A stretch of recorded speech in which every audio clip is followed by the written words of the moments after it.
Perfect.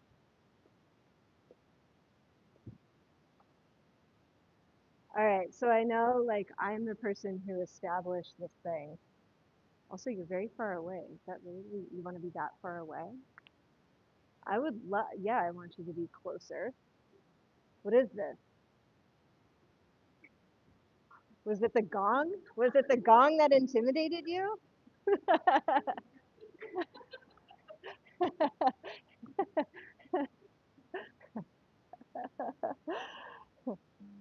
Perfect. Oh,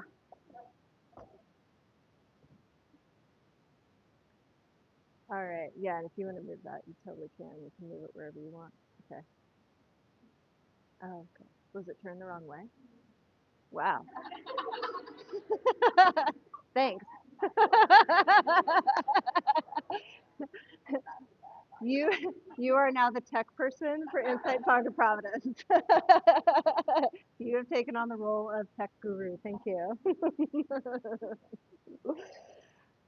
Okay.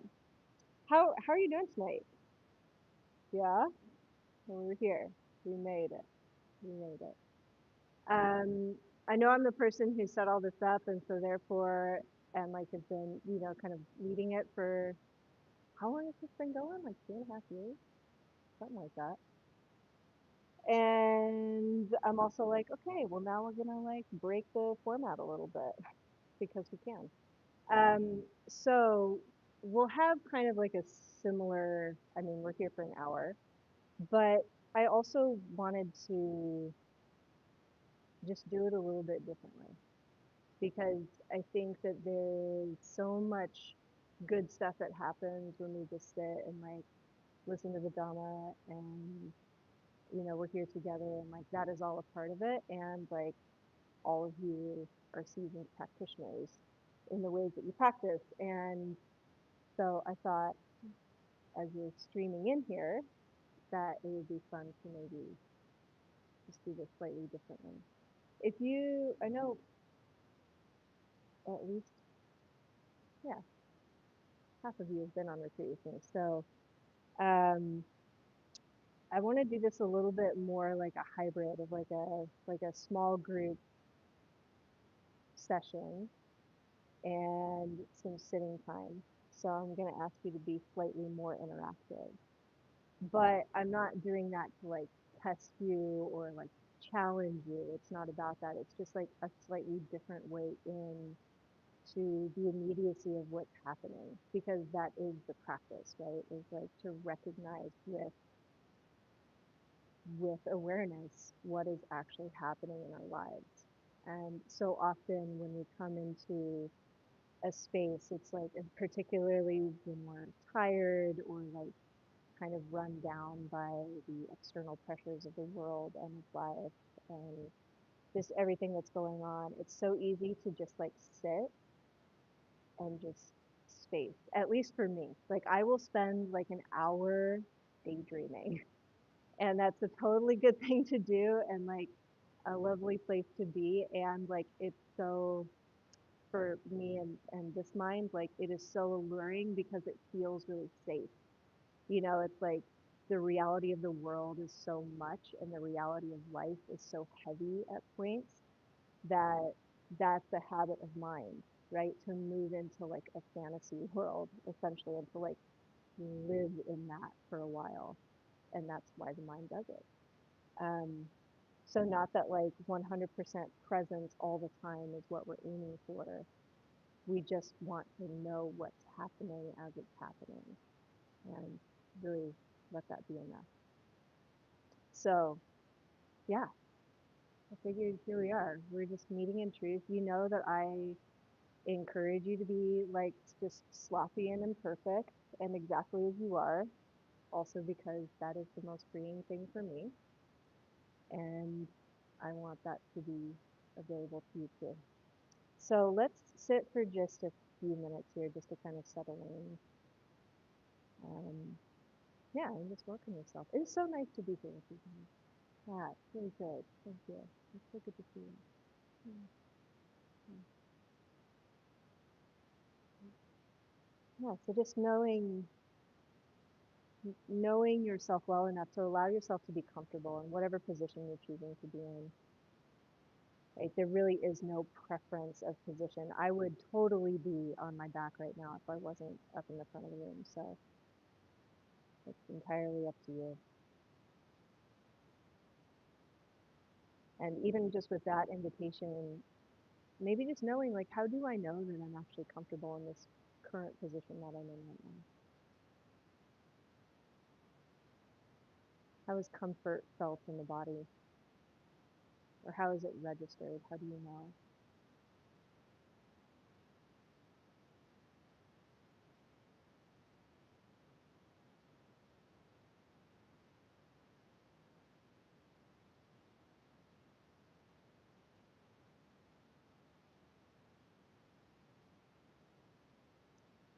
And you might just notice one of the little riddle questions I like to ask myself sometimes, like how much of me is actually here right now? And that could be a felt sense, that could be like a percentage that you answer for yourself. How much of you is here?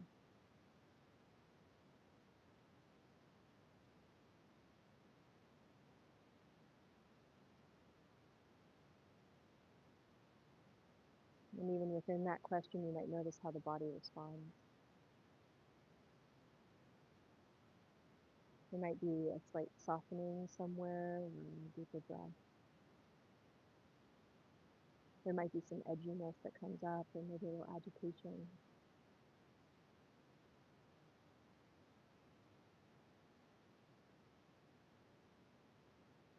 So we can really let go of the expectation for how we should be, or what this should look like.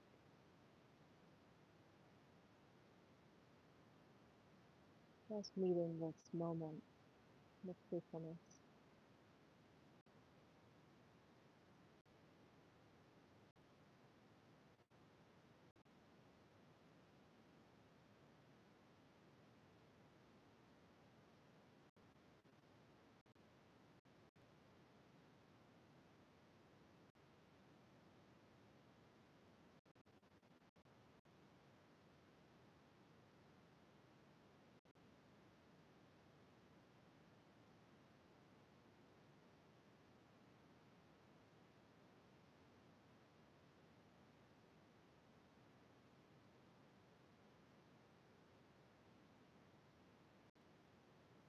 So noticing what feels grounded, what feels pleasant, maybe what feels a little lighter or floatier.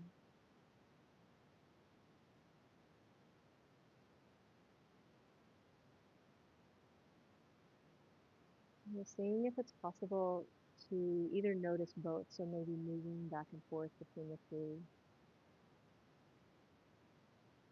So maybe the sit bones or the legs feel kind of rooted, but the mind itself feels a little windy, perhaps.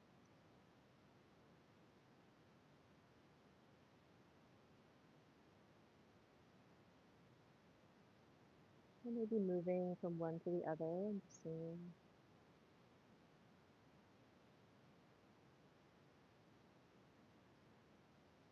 And maybe it's possible to hold both at the same time. It doesn't really matter, there's not a preference. I think it's possible right now.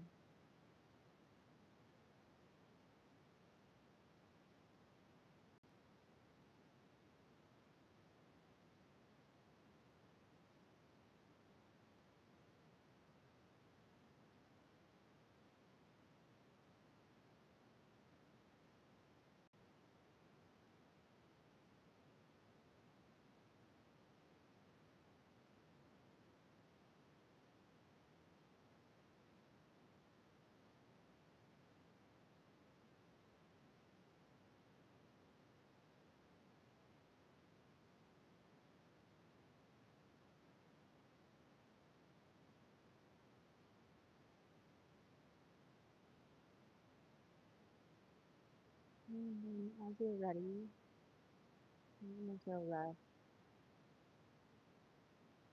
as it feels okay for you to maybe allow the eyes to open, Like you just to orient to something in the room. So something outside of yourself, something external to your body that feels like a resource, that feels stable, feels grounded, it feels good, even feels pleasant. And it could be anything. Right? It could be a sound outside of the room. It could be something that you're looking at.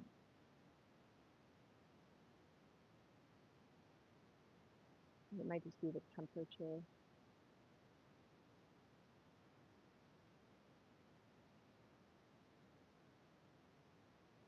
Really just giving yourself the opportunity to find and locate something just a little outside of your immediate embodied person.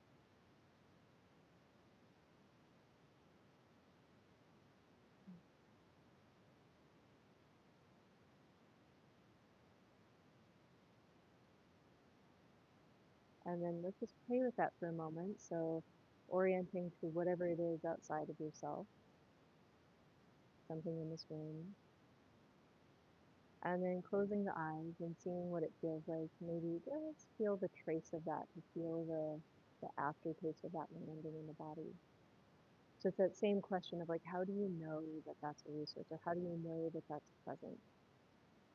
How do you know that that's helpful for you? And you can open and close eyes, or open and close the ears, or whatever it might be.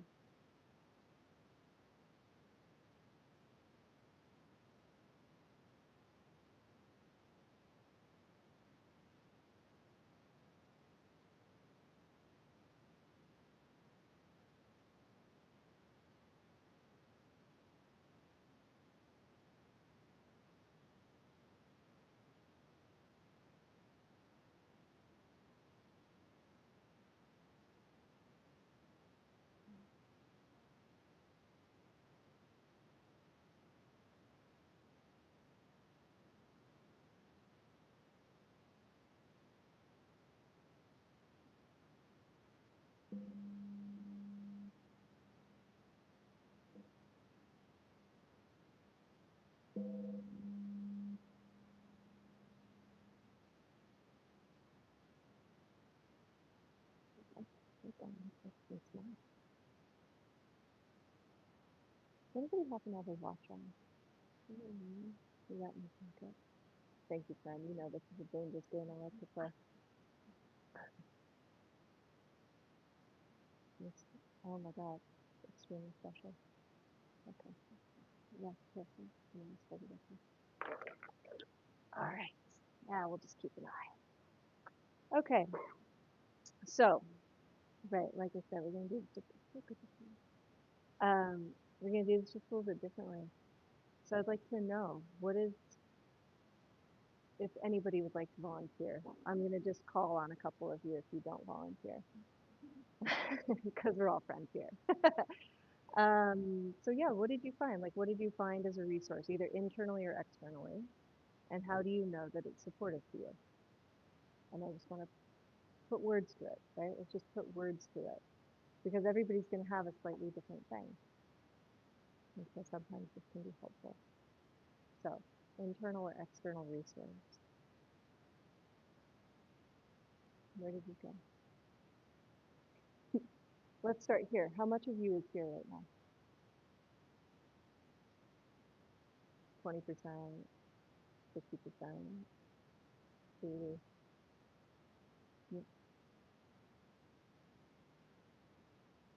Yeah. How much of you is here?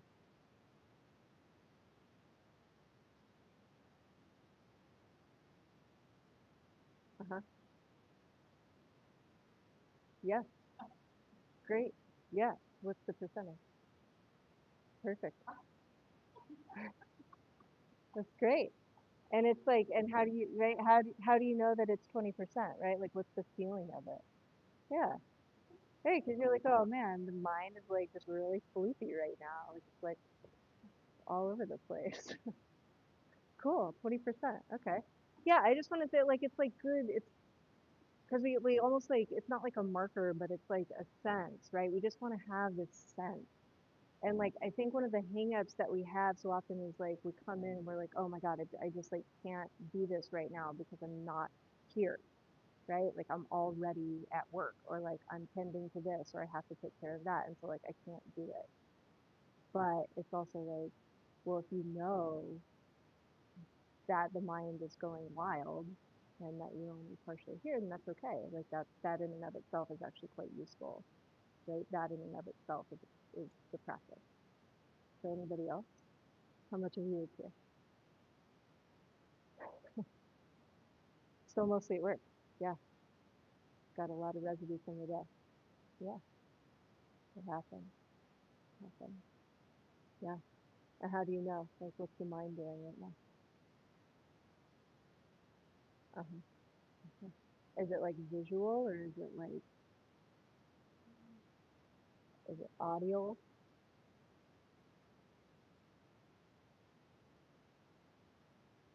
Mm-hmm. Mm-hmm.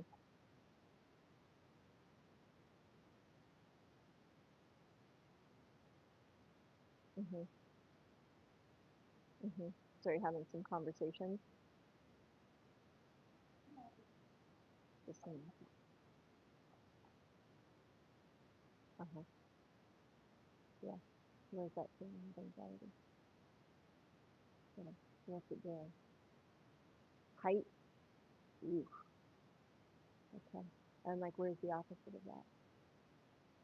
Where's the opposite of that type feeling? What is the opposite of that?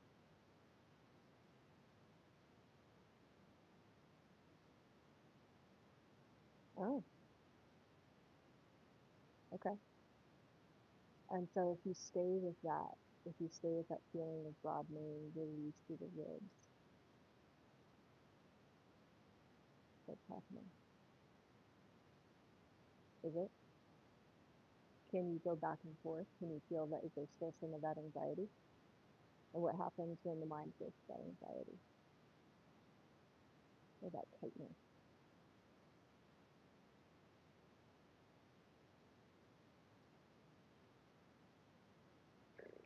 Yeah. So right. So that is an internal resource, right? Is that feeling of like, oh, that's pleasant. This is loose. This is soft. This is open. So like that is what we're doing, right? We're finding those internal senses, those internal ways in, and they change. And this is one of the things that I think is really important to develop over time is that ability to find different resources. So it's not just breath, it's not just legs, it's not, so it's like broadening out more. Like, oh, okay, there's ease somewhere else. Yeah. So you can just play with that, honestly, and just like going back and forth. And even as you play with it, it's like, oh, this is going to change all the time, you know. In these moments, has anybody been feeling stressed recently? Anybody been freaking out a little bit recently? Yeah, yeah. It is really, really easy in fear states, in anxiety, in overwhelm for it to feel like it is never going to change, right? That is the habit of the mind to be like, this is how it's going to be forever. But yet, like actually, if we are in what's happening presently, if we're really inhabiting the moment as much as we can, as fully as we can, 20%, it doesn't actually have to be that much, then we see that there's some shift and we see that there's some change, right? That is the truth. It is always changing. It is anicca, right? We know that. Like, how often have I taught about the three characteristics of reality, right? That it's always changing. Anicca is a characteristic of reality. Um, okay, I'm interested. What else is a resource? How much are you here now? Or like, what has the shift been from when I started asking this question to now? Has there been any? Is there more activation or is there less activation? And by activation, I mean like the feeling of maybe some excitement, some stress, a little whatever, a little more. Yeah, you have to participate. There is no wrong. There really is no wrong. Yeah. Hmm. How familiar is that feeling of like, what am I going to say? Very familiar. Can you feel it somewhere in your body? What am I going to say? Like, what am I, yeah, like even now, fluttery feeling. And, and that's familiar.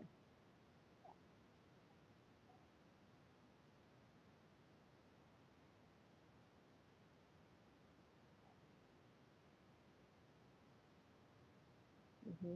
Hmm. Hmm. Hmm. Anything else coming up as you talk about it?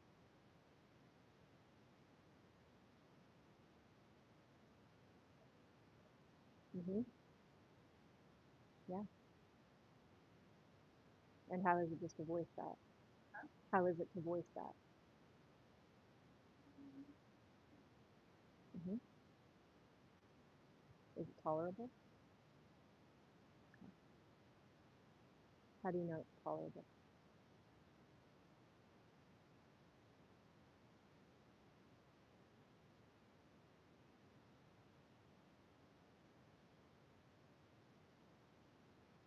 Okay. Yeah. Is it okay to not know? Yeah. Perfect. So just like, yeah, we relax in that okayness. We relax in that like, I don't know. I don't know. And it's okay to not know, right? These two things can happen at the same time.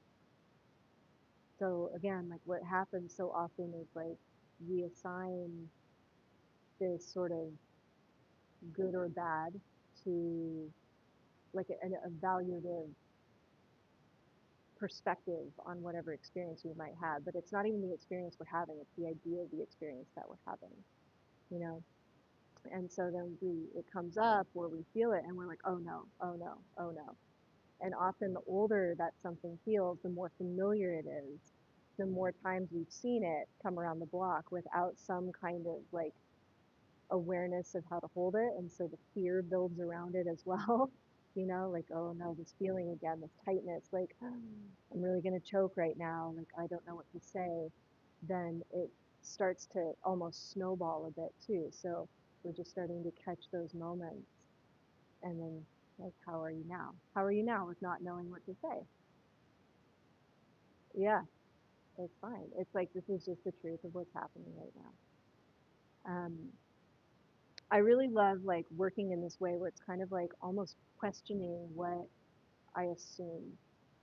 And this is what I've been doing a lot over the past, how long have I not been teaching now for, how long have I been on sabbatical? Like 4 weeks, 5 weeks? Is this like questioning, particularly because like, I mean, I slept in my car for a week, right? Like in like random places, driving across the country.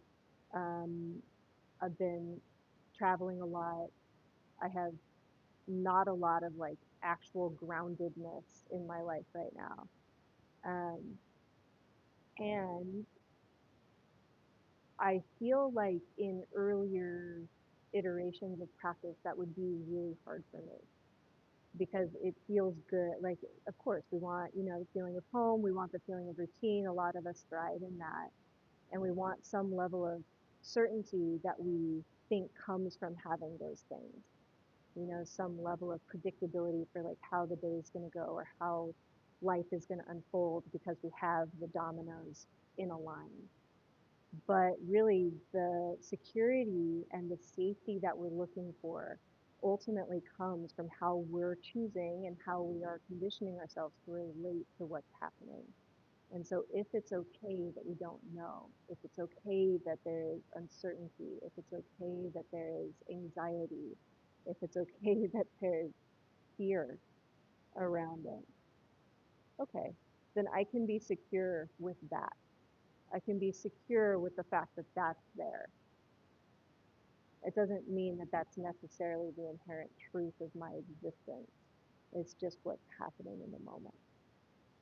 And so this is like a shift, right? This is the shift in perspective that happens through practice. This is the shift from like living the world with an eye of seeking and looking for comfort from external sources, from organizing life and from organizing our experience in a way that we think is going to give us that, to understanding that ultimately it is the perspective that we are relating to life with, no matter what the circumstances are.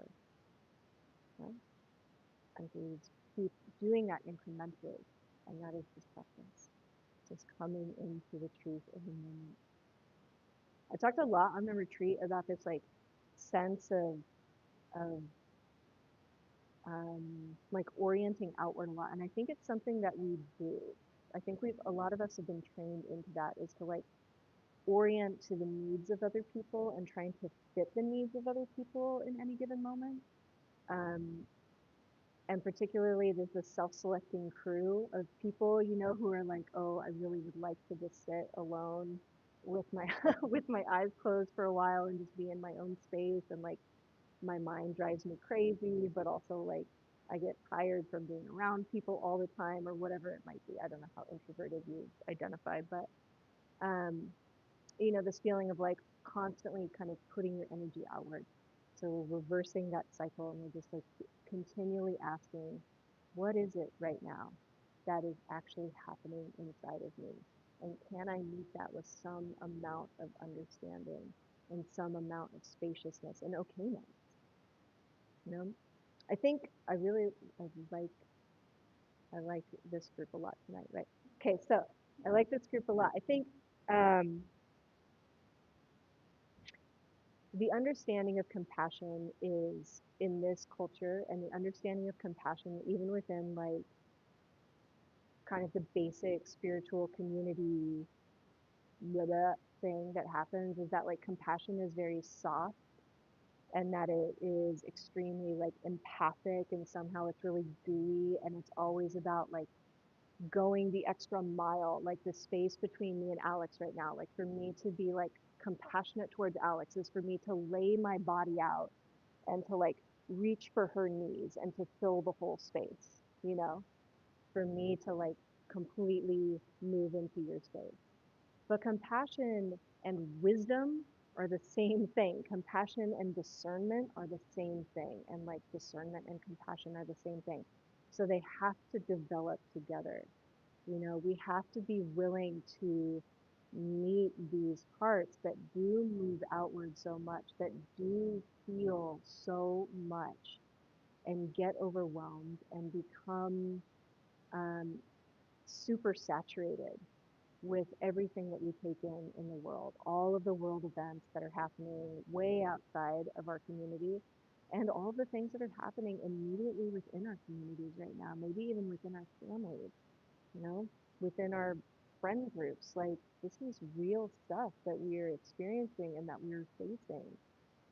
And so when we brace against it, right, when we try to like rationalize our feelings immediately, which I know so many of us have been trained into doing, like, oh, I'm feeling this way and I'm feeling this way because of this, and I'm feeling this way, and it's, you know, due to this childhood event, and like it brings this up for me, and it also triggers this, and like there's so many different things going on, and that's why I feel this way.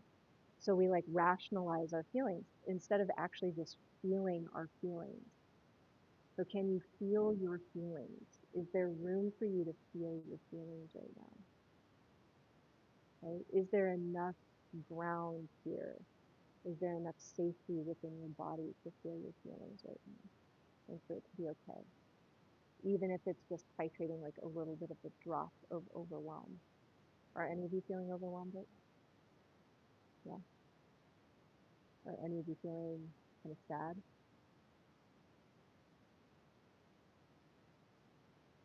frustrated, pissed? I mean, man, if we could come up with so many so many words for this moment, you know? Tired, exhausted, strung out, disappointed. heartbroken, any of them can fit the bill, and so many more as well. So just going back to that first question, how much is available right now? How much of you is here right now?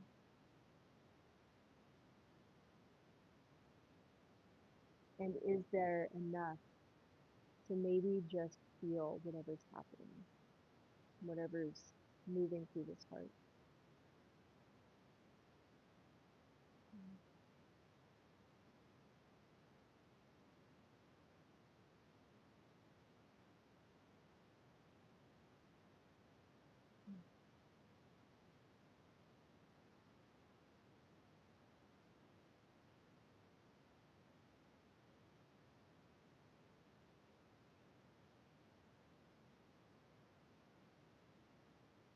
You can tell I've gotten pretty loose over the last month.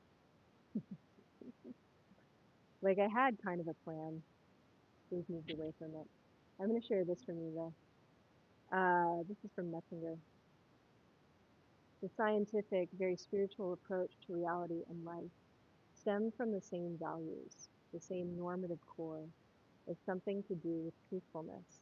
I guess the English word is veracity, the will, the pure will to absolute veracity, to accept the application of veracity towards oneself. There's a Dharma talk that one of my teachers gave like just so early on, and I just remember this line is choose a path that's worthy of your effort.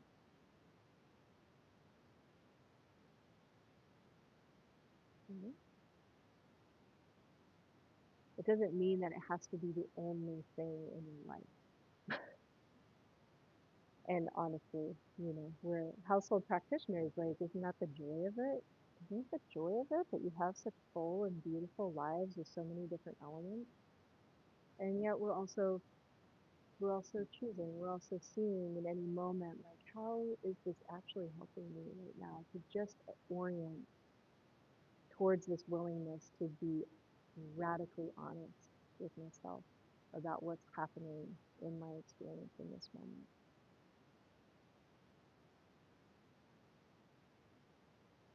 So there's a list of qualities that was compiled after the Buddha's time, but it was like these 10 qualities. I think in the Mahayana tradition, I think it's 6 qualities. In the early Buddhist tradition, it's 10. Called the paramis, and these are like, yeah, these beautiful qualities of heart, and they're things like generosity and um, patience and ethical attunement, of course, renunciation, energy, but truthfulness is also there. And this is like, if I don't know how much of this I've shared consistently enough to have stuck, but like the Buddha's story, right? Just like all of ours, is that we are developing over lifetimes, right? Our karma continues over lifetimes. And so when his form arose as um, Siddhartha, and he awakened in that life, or he opened his eyes in that light, and decided that, okay, this is the life where I wake up. And he had already been developing all of these things throughout life. So one of the markers, or one of the hallmarks of him was, at the time, was that he apparently never told a lie. Like in that lifetime of being Siddhartha and the lifetime in which he awakened, he had never told a lie.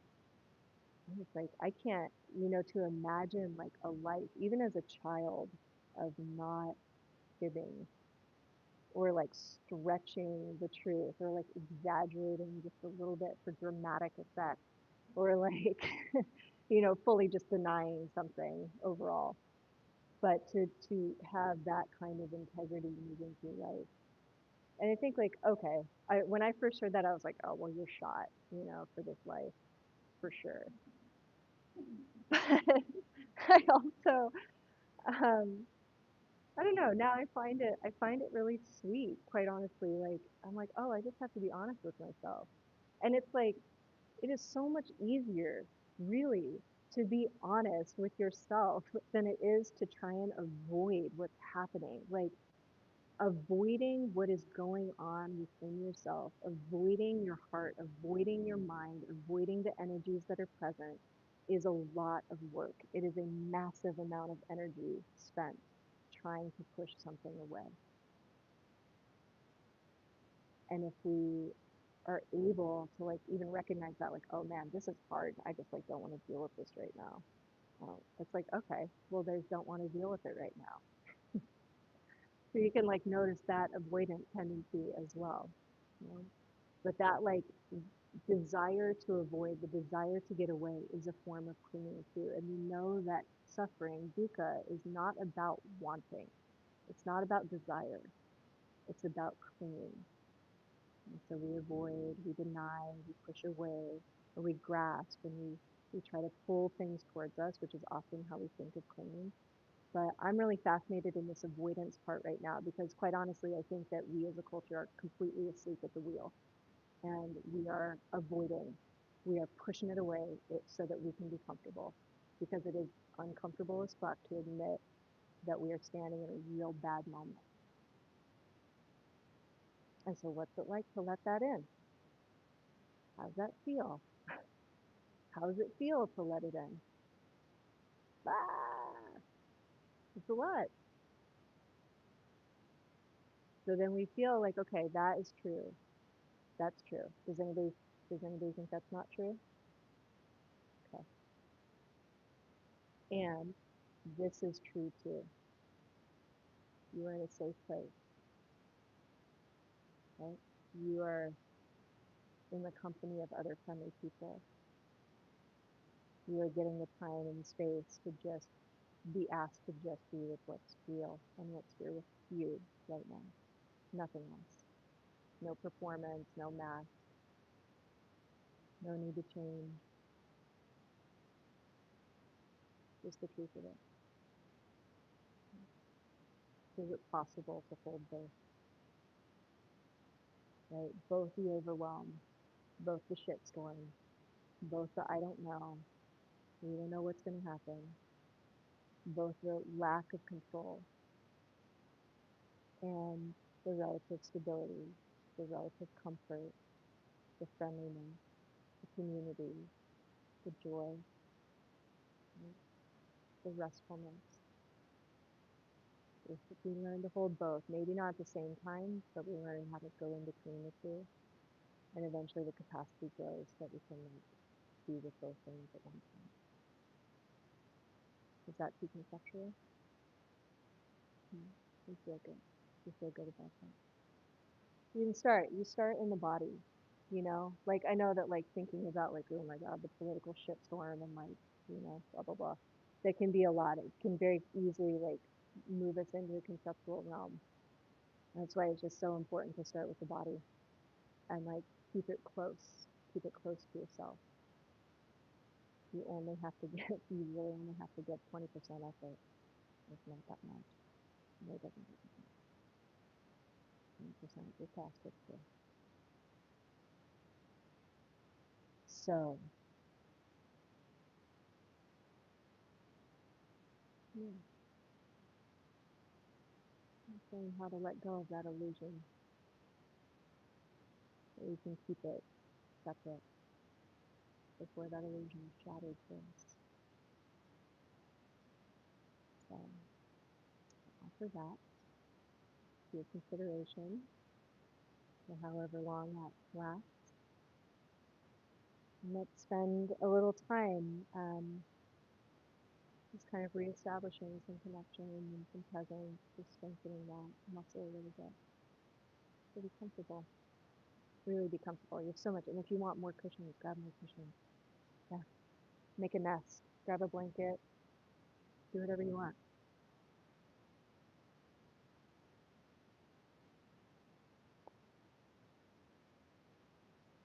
Hmm.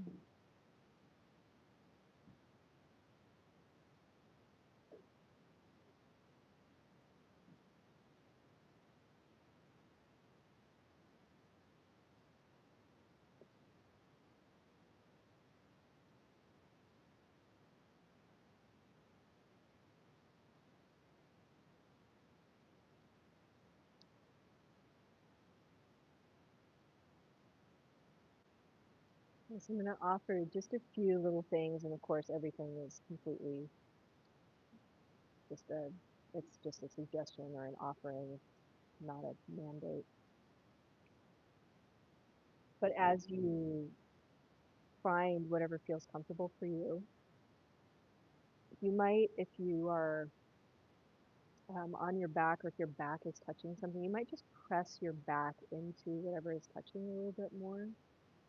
If your hands are in your lap or down by your side, you might just feel the borders of your body. And at no matter what position you're in, you can also just kind of gently bring your hands down to your legs, to your arms, and just kind of feel the skin of the body, give a little squeeze to the muscles. So you can almost feel this connection, right, with your earth body, skin suit. Hmm.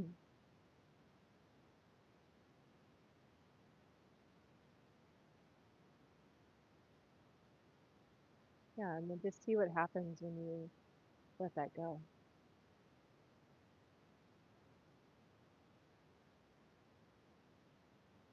But there's still the echo of the felt sense.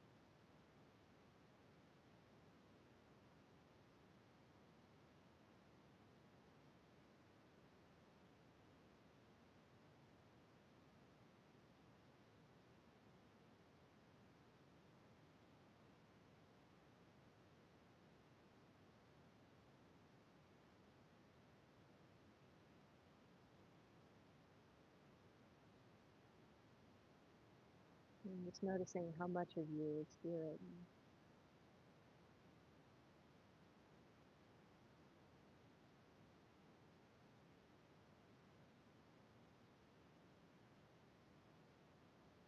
That's this resource of the body, or if the eyes are open, then the resource of the room.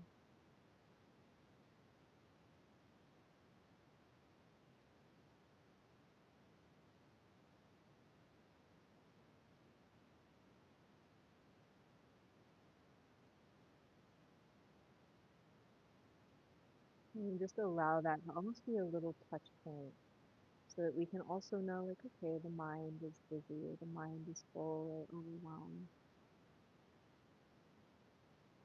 And maybe there's a lot of feeling in the heart, a lot of feeling in the belly.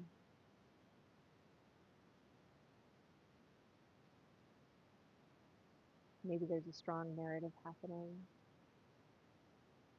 It could just feel like you are hanging out in the movie.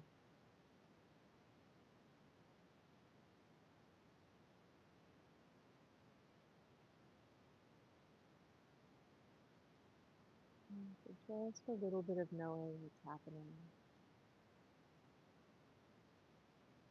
and being honest with yourself. When is it like, oh, and when is it starting to tip just a little too far that way?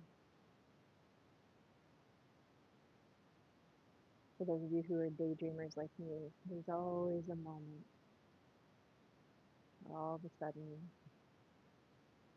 something doesn't make sense. And it's like, it's not a thought anymore.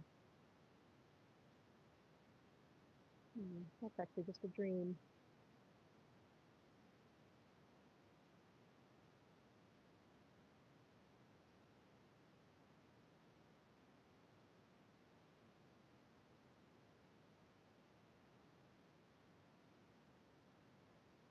You notice as the body starts to soften and maybe relax a little bit more, and maybe the breath deepens.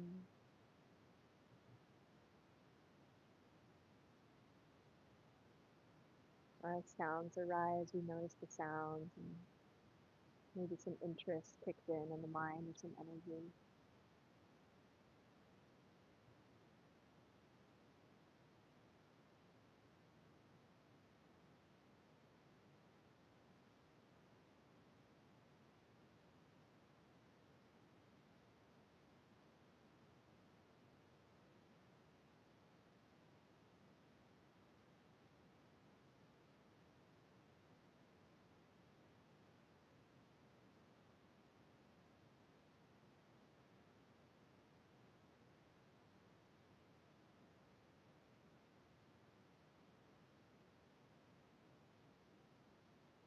When you feel a little lost, when you feel a little disoriented, just asking again, how much of me is here? What's alive in me right now?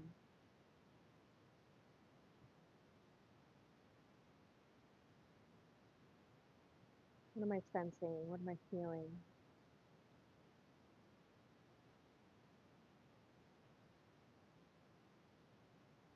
And is it okay? Is it tolerable?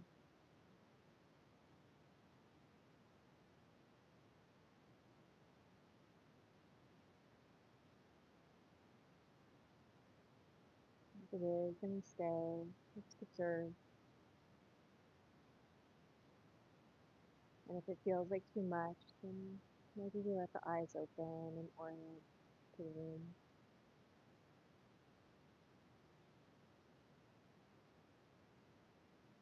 You can't do it wrong.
And just resting back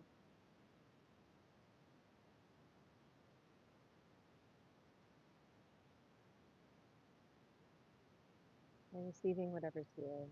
It can be purely physical as well.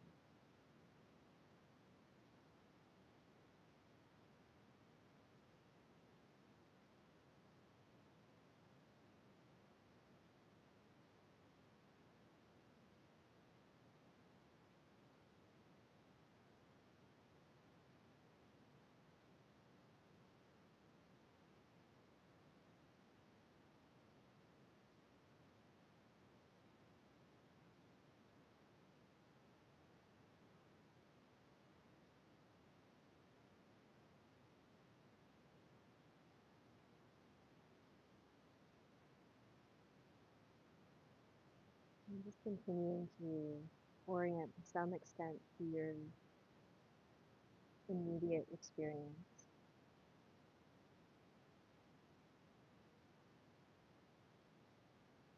But if at any point, again, if it feels like too much, you have other resources. And you can play with the two,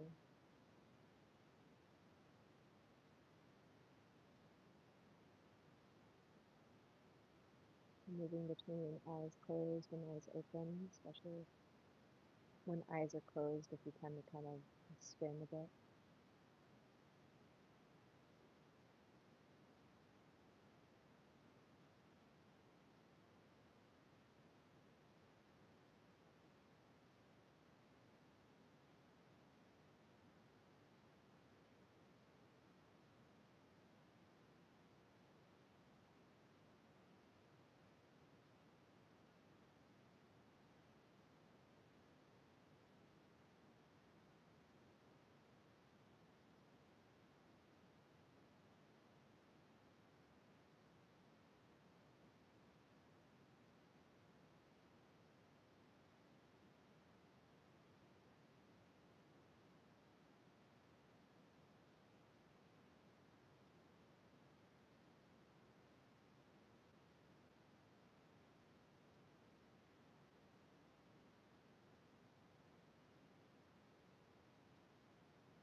How is it? Those invitations at this time to be just for you, not fixing anything,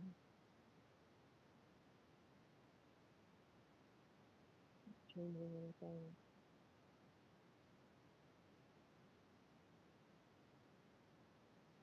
really just giving yourself your full attention, as much of that is available,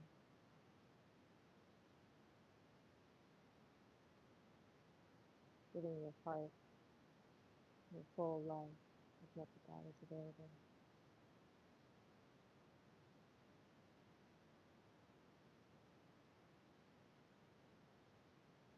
meeting yourself with that huge ability and capacity for compassion that you have.